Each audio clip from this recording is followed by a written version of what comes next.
Hello, today I'm going to be talking about why your vote counts in the upcoming general election in the UK. But first, I need to explain why your vote doesn't count.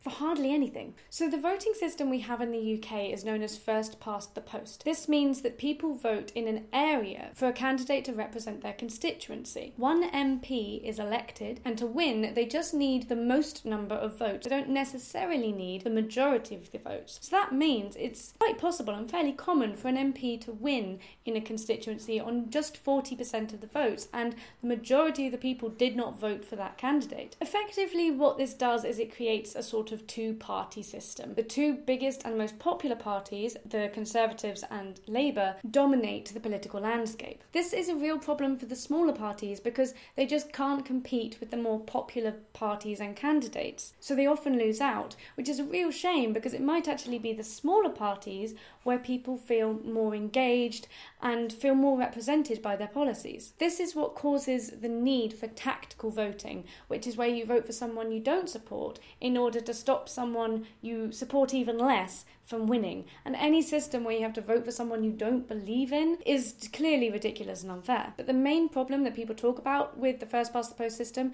is the discrepancy it creates between the percentage of seats a party can hold versus the percentage of votes that they actually win. So, for example, in 2015, the Conservatives won 50% of the seats, but they actually only had 30% of the votes. And this doesn't just affect the big parties, you also see it in the smaller ones. For example, UKIP in 2015 won 12.6% of the vote, yet they only have 0.2%, aka one seat. Now, I don't support UKIP in any way, but I also don't support a system where that's fair. If you're wondering how on earth this is possible because it seems so unfair, to explain, it's because a party can be popular broadly across a country and they get a certain number of votes, but the problem is you're not getting the necessary number of votes for one candidate in one constituency to win. So what this means is, yes, the majority of the time your vote is wasted. In fact, in 2015, 52% of the votes were cast for losing candidates. A small majority, but still the majority of votes are essentially meaningless. They haven't done anything to affect who is representing us in Parliament. So you can see why so many people feel that they can't get involved or that there's no point in politics. And that is quite a widespread view, but what people don't realise is the potential power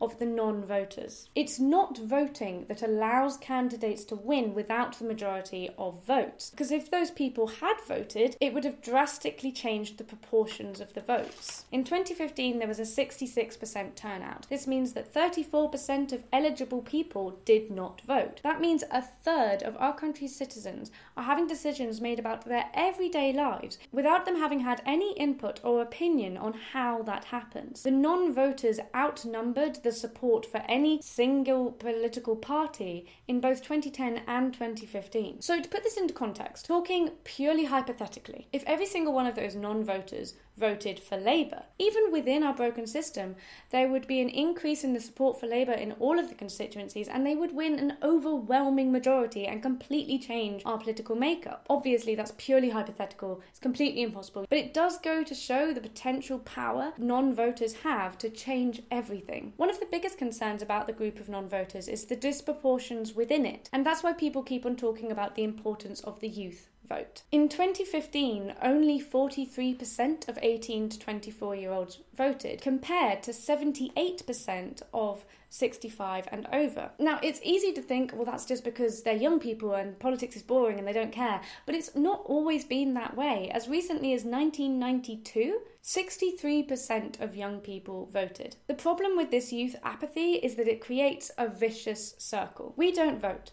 Therefore, the politicians know that there's no real point in winning the support from young people because that's not where they're going to win the votes.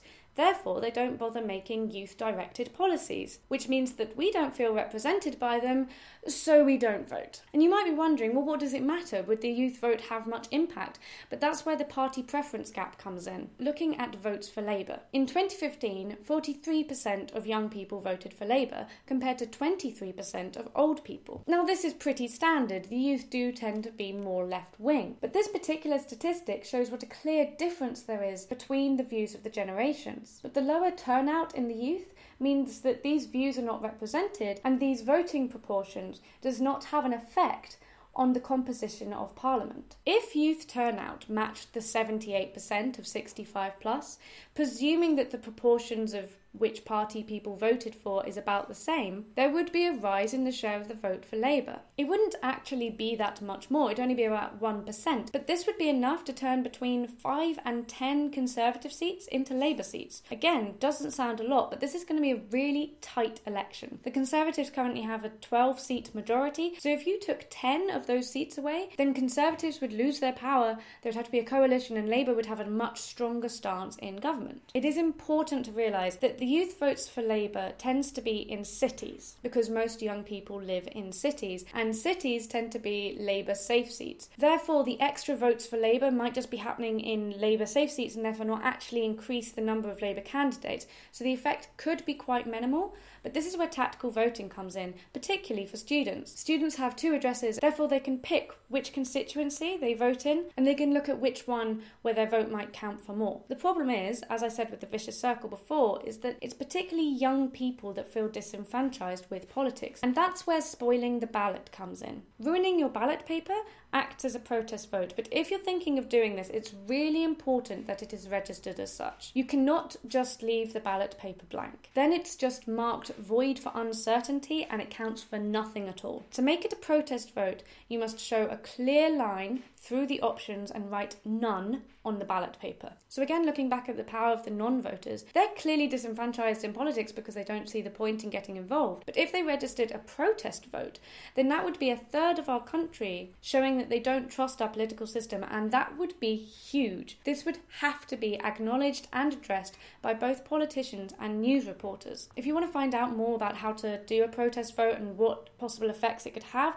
then I'd recommend the website votenone.org.uk. Now, my personal opinion on spoiling the ballot is that there really isn't much point. The problem is that only about 1% of votes tend to be protest votes, which is a negligible amount, and both politicians and news reporters can completely ignore it and it doesn't make any effect. The website I've just recommended agrees with this. It is far better to vote for a candidate than to do a protest vote. But, that said, if you really feel that you cannot bring yourself to vote for any of the candidates, protest voting is far better than not voting. Being silent does absolutely nothing, and in this election it's more important than ever to not be silent because of the concerns about voter fatigue. The UK has had a lot of politics in the last few years. People are bored of politics, they can't be bothered to get involved anymore. But ironically, this is one of the most important elections we've had. So it's more important than ever to get involved, whether that is a protest vote or voting for a candidate, and to talk about politics and get other people involved and get people voting. We must not let voter fatigue and apathy decide our election again. If the influence of politics on your everyday life and the dangers of apathy is not enough to persuade you, then remember that your vote matters, even if you don't think it counts. To quote King Lear, "Nothing will come of nothing." If you don't vote, that does nothing. But furthermore, you have a moral duty. There are people across the world who are fighting for a democracy and are being silenced by their governments. You don't even have to go that far back in history to find the same situation in the UK. We have a luxury and a special right in our ability to vote. So please, don't forsake it. And Lord, if nothing else, then if you go to the polling station and vote, then you can get involved with the hashtag dogs at polling stations, which is frankly adorable and the highlight of the entire election season. In summary, our political system is broken, there's no denying that, and that's why you're going to hear a lot of people saying that they can't be bothered to vote or that there's no point. But please don't fall for that rhetoric, because not voting just plays into their hands. However little your vote counts for, I can guarantee that if you don't vote, it will not make a difference and will do absolutely nothing. Also, it's really important to note that there are a lot of parties that support proportional representation,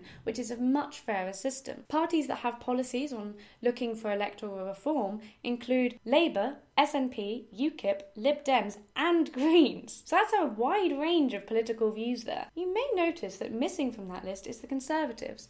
Why? Because they benefit from the current system, so they don't have any interest in changing what they have. And finally, voting is a duty, and I promise you it does have power. However broken our system might be, it is better than not having a democracy, so use it and treasure it. So when I'm uploading this video, you have until midnight to register to vote. I hope that the vast majority of people who were planning to register to vote have done so already, but if you haven't, please go do that now. But also remember that it's not just about registering, it's about going out there, getting involved with the politics and voting on the 8th of June as well. Thank you for watching. I hope you found this video interesting or informative. I'm going to do something a bit cringe, I don't normally do this, but I would really appreciate it if you could share this video. There is such a strong rhetoric that voting is pointless and it's not going to do anything, and I really think we need to combat that, both in a lead up to these final hours to register to vote and when we actually get to polling day and people bothering to going out there and putting their views down on a piece of paper. So if you could share, I would really appreciate that. Thank you and goodbye.